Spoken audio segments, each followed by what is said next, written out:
नमस्कार दोस्तों, हम बात करने वाले हैं कल के निफ्टी के लेवल्स की। तो ये है निफ्टी का हमारा डेली का चार्ट। यहाँ पे देखा जाए तो इस वीक में मार्केट यहाँ पे रिजेक्शन ही ले रहा है। ये पिछले 4 दिनों का डाटा है। 4 दिनों से मार्केट यहाँ पे ओपन होता है। ओपन होने के बाद अपना लास्ट आवर में प्राइस यहाँ पे ड्रॉप कर जाता है। अब यहाँ पर मैं स्विच कर रहा हूँ 15 मिनट का टाइम फ्रेम। थोड़ा यहाँ पे प्राइस बिहेवियर को हम रीड करने की कोशिश करते हैं। यहाँ पे देखा जाए तो प्राइस यहाँ पे एक डाउन आया। डाउन आने के बाद फिर यहाँ पे एक रिकवरी मिली। रिकवरी के बाद यहाँ पर गैप डाउन ओपन हुआ, फिर यहाँ पे रिकवरी देखने को मिली, फिर बाद में पूरा प्राइस यहाँ पे रिजेक्शन करेगा। ठीक है, और सेम केस यहीं पे भी रिपीट हुआ है और सेम केस यहाँ पे। अब यहाँ पे हम बात कर लेते हैं थोड़े कल के लेवल्स की। तो यहाँ पर मैं डेली का चार्ट लगा रहा हूँ।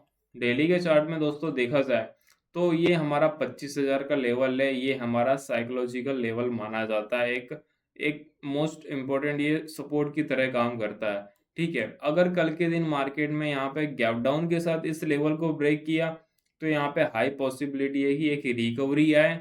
रिकवरी के बाद आज का जो डे लो है या फिर जो 25,000 का साइकोलॉजिकल लेवल है, यहाँ से प्राइस है ना रेजिस्टेंस खा करके फिर बाद में यहाँ पे डाउन आ सकता है। ठीक है, और यहाँ पे दूसरी प्रोबेबिलिटी बनती है कि अगर मार्केट यहीं पे फ्लैट ओपन होता है, फ्लैट ओपन के बाद अगर ये 25,000 का लेवल यहाँ पे लोअर लो लगाने के बाद ब्रेक करता है तो यहाँ पे हैवी सेलिंग देखने को मिलती है। ठीक है, अभी यहाँ पे देखा जाए तो प्राइस में रिवर्सल देखना भी ना ही देखो तो बेहतर है।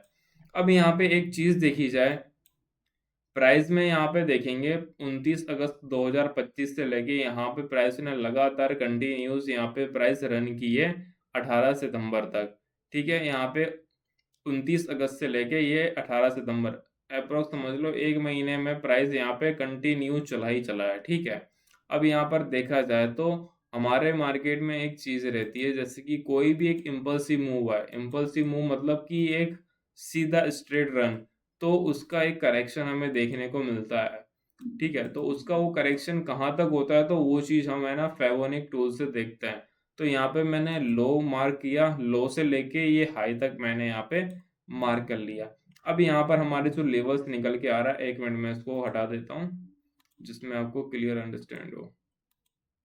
अब यहाँ पर हमारे जो लेवल निकल के आ रहे हैं 0.5 टू 0.618 एरिया, ये एक रिट्रेसमेंट एरिया का सबसे गोल्डन जोन होता है। अब यहाँ पे 24,900 पकड़ लेते हैं यहाँ पे लेवल। 24,900 से लेके ये 24,800 तक के हमें यहाँ पे लेवल देखने को मिल रहे हैं कि यहाँ पे प्राइस इजीली रिट्रेसमेंट करके आ सकता है। फिर यहाँ के बाद ट्रेंड डिसाइड होगा कि हाँ अब मार्केट को किस साइड रिवर्स करना चाहिए, या फिर ये अपना अप साइड रिवर्स करना चाहिए या फिर डाउन साइड।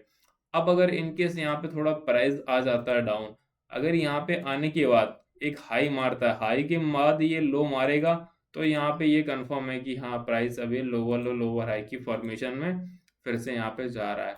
और एक और चीज यहाँ पे नोटिस करने वाली है दोस्तों, अगर नोटिस किया जाए तो जब जब मार्केट प्राइस यहाँ पे ऊपर आता है रिजेक्शन खा जाता है, फिर यहाँ पे ऊपर गया, फिर यहाँ से रिजेक्शन खा गया, फिर जैसे तैसे इसने ये वाला लेवल ब्रेक किया एक, फिर इसके बाद इसने एक ये हर्डल ब्रेक किया, फिर यहाँ पे प्राइस सस्टेन नहीं हो पाया, फिर यहाँ पे डाउन आ गया।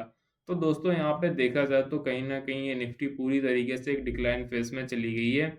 और ये डिक्लाइन फेज टोटली रेंज देखी जाए ना, यहाँ पे हमें ये अप्रोक्स 1300 पॉइंट की देखने को मिल रही है। अब प्राइस यहीं पे इसी तरीके से घूमेगा, ऊपर नीचे करके टाइम पास करने वाला है। ये मैं एक लॉन्ग टर्म व्यू बता रहा हूँ बस। ठीक है दोस्तों, आज के लिए इतना ही, मिलते हैं कल की वीडियो में। धन्यवाद।